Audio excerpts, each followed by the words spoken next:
Balancing blood sugar. Okay, let's talk about this concept. I love to geek out and talk about this because we get to get into the science a little bit. And I think it's one of those things that if we understand this and understand how our body works a little bit better, it can, again, help us to move forward with a really healthy relationship with our body without having all these like really rigid diet mindset rules.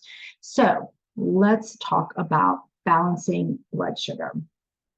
Okay, whoop, went forward there. So when we eat really anything, any sort of meal, but mainly carbohydrates of any kind, whether you're eating a cupcake or whether you're eating a sweet potato or brown rice or pasta or candy, ultimately that is going to break down, those carbohydrates are going to break down in our body to something called glucose. And this is basically the most broken down version that our cells can take up and use.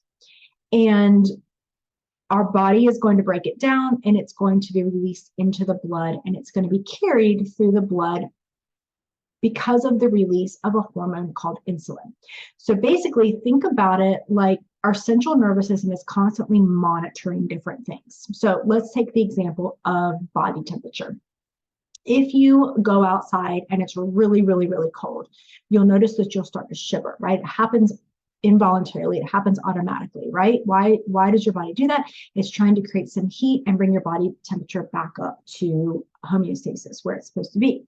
On the flip side, if you go outside and it's very, very warm, you're going to start to sweat. Why do we do that? Well, it's our body's way of trying to cool us off. Again, this is happening automatically. We don't consciously think I'm going to start to sweat. It just happens. And again, our body's trying to get its temperature back down to that homeostasis.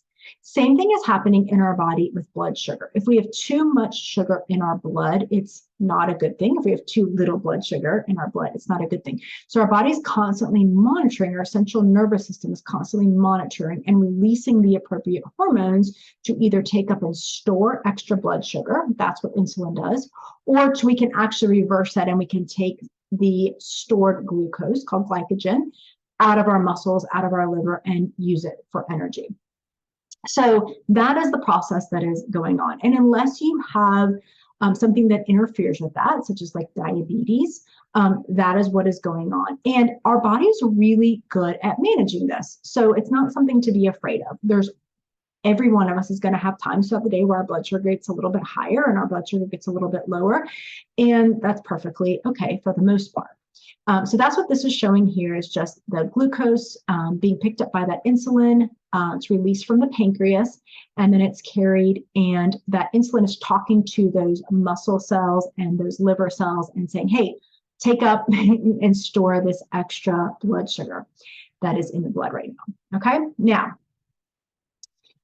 this is just kind of showing if everything is working correctly. So again, our digestive system is breaking down those carbs into glucose. So you see our digestive system here, and then transferring that glucose. It's being taken up with the insulin and it's stored in the pancreas or not in the pancreas, in the liver, or it is being stored in the muscle. Those are the two places that we store glucose in the form of glycogen. Okay, so this is kind of like all is well. This is what it's going to look like. Okay, now, when we start to have a problem is when we are either bombarding our body with too much, basically carbohydrates or glucose. So a couple of things can happen here. One is that we can just fill up our liver and our muscle stores because they are somewhat limited. Now, it's not super easy to do this. I mean, there's still a lot of room, so to speak, in our muscle and our liver, but it can fill up. And then in that case, any extra glucose is going to be converted to fat and stored into our fat stores. And this process of doing that can cause us to not feel great because we have these higher insulin levels. It can create some inflammation, it can create some fatigue, it can create cravings, and of course it can just cause us to store extra fat in our body. The other thing that can happen is insulin resistance. Now, in this case, what's happening is that our body is still releasing insulin, but the liver and the muscle stop listening to the insulin. In other words, they stop taking up and using, there's room in the warehouse, but the muscle and the liver stop taking up that sugar. And so again, it's being converted into fat because your body has to do something with it. And it makes it harder to maintain or be at our natural weight when we start to experience that. Now, insulin resistance can happen for a lot of reasons, so we don't want to have shame around it. It can happen because of genetics. It can happen just a little bit because of aging. And there's also things that we can do to help it to some degree. Now, sometimes medical intervention is necessary and helpful. And again, that's a great option for some people. And then sometimes people will notice just from doing things like balancing out their diets and, exercising, especially with resistance training, where we're working those muscle fiber cells, they become resensitized to insulin, and we start to see the system kind of reverse. Okay.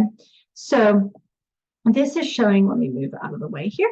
This is showing kind of what we're going for here, right? So if you look here, if I'm having really elevated insulin levels and then crashes of glucose throughout the day, which is what's represented here in the red, the way that that will show up oftentimes for me is things like my energy levels will be off, hunger will come on really high, really rapid. So I'm like suddenly starving, and a lot of increased cravings, especially for quick acting carbohydrates.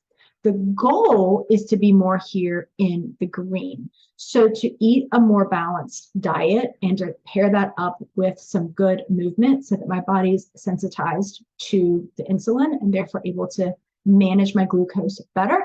And so what I'll notice here is having more sustained energy, higher energy. Hunger is going to be more low and slow, so it doesn't feel like such an emergency. And oftentimes you'll notice a reduction in some of those cravings for those maybe sugary foods or higher processed carbohydrate foods. Okay. So one of the things we've sort of talked about this throughout the program is that certain things will help to slow down the release of glucose into the bloodstream. So it doesn't mean we have to eliminate all sugar, all desserts. We can still have those things. But when we, as much as possible, pair up our carbohydrates with some protein and or fat and or fiber, right, which we're mostly going to get from our vegetables and fruits and things like that, then it's actually going to decrease something called the glycemic load, which is basically how quickly those carbohydrates release into my bloodstream. So here's an example.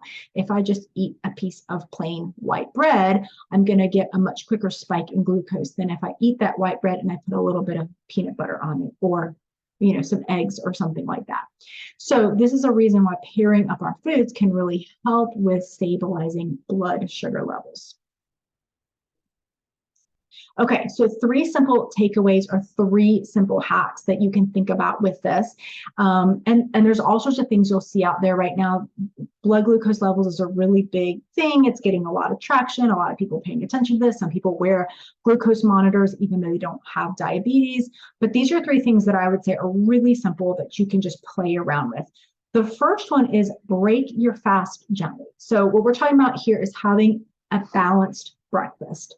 And literally breakfast just means to break your fast. So whenever it is that you decide to eat first, your first meal of the day, having that be as balanced as possible is going to set you off on the right foot. So if we're having something like you can see here, like some eggs, avocado, some berries, I'm going to have a much slower release of insulin and glucose, and that's probably going to help me throughout the rest of the day. Whereas if I start my day with something more sugary processed, it's going to spike glucose right off the bat, and I'm probably going to be more on that roller coaster throughout the day.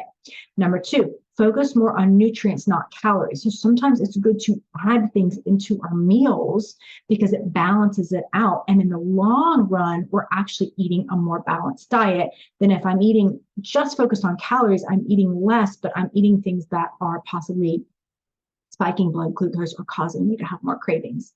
And the last one is enjoy sweets with a bodyguard. So again, we don't want to completely take away, sugar. You can still have desserts and things like that. But for example, Having, dessert right after dinner when you've already had some, more balanced macronutrients might be better for your blood sugar than having it later on an empty stomach.